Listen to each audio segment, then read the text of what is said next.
Good afternoon, everyone. It's just after 5:30 on Friday, the 15th of October. I'm looking at Vector US, and clearly we've had a cracking couple of days. In the process, the longest term measure of the trend on Vector S, the confirmed up signal, fired after the close last night, and we've got lots of green on the front page of Vector S. So in the US, I've in fact bought into a couple of positions, but my best trade was in fact on the index itself. I've been long of the index most of the week from somewhere about here, and nearly got stopped but didn't, and it's moved up very nicely indeed. I shall take profits in that trade before the market closes today. Not so lucky in gold. I've had a trade in gold for a heck of a long time. That's a 4-hour chart, folks. I got in at 42. Stop was at entry.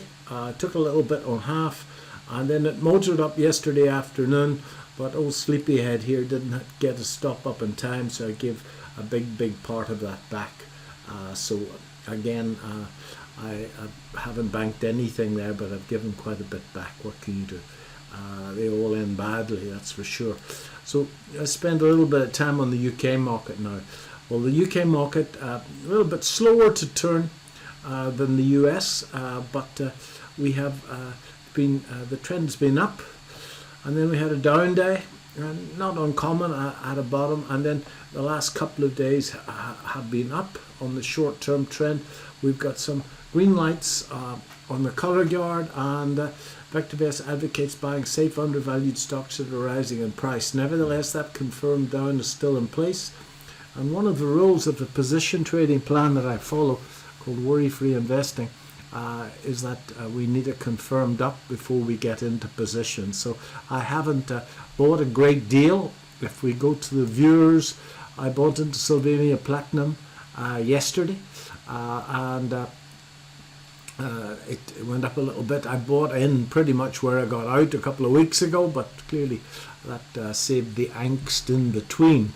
Reasonably happy with the rest of them, and when we get that confirmed up, I shall certainly be adding to JD Sports, and I did a blog on that a day or two ago. So the gold stocks would certainly, they've done well for a little while, but clearly they'll be off today with that gold price this afternoon. Kainos could certainly be another share that I want to add to in that.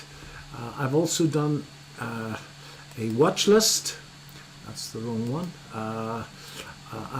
And these are stocks that I'm watching. I've got a position in BlackRock World Mining in my pension type portfolio, and I've also got Royal Dutch Shell in there, which has done exceptionally well this week.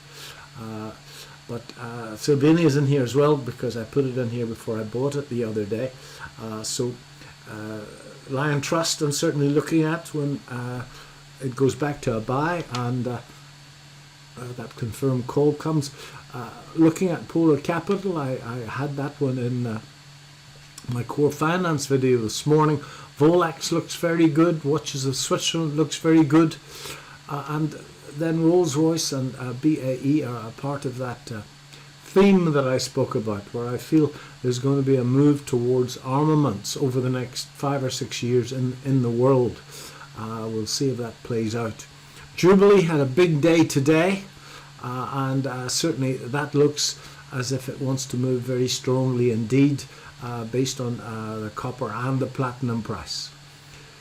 Barclays, there's a tremendous chart in Barclays, and I think it should do, all banks should do well as interest rates creep up over the next couple of years. Games Workshop, certainly, be looking at that. It's at really good levels, and Cranswick has pulled back to really good levels as well.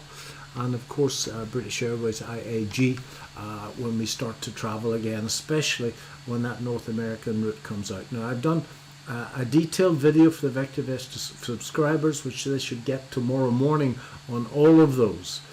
But I am waiting for the confirmed up signal from Vector Vest UK, which still hasn't pitched up as yet.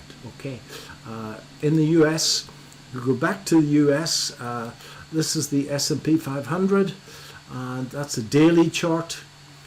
And it looks to me as if this is an ABC that's finished, and we're now pushing up. Two very, very strong days. As you can see, it's at the top of that wave.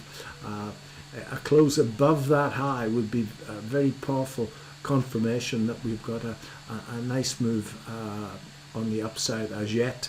I assure you that at that old high, the shorts will have a go there as well. So every tick will be fought for until that high is taken out and we move well above that. So looking good. It looks to me there's a high probability that the pullback that we've had that started, I think, on the 8th of September is over, and we can look forward to a nice run into the end of the year.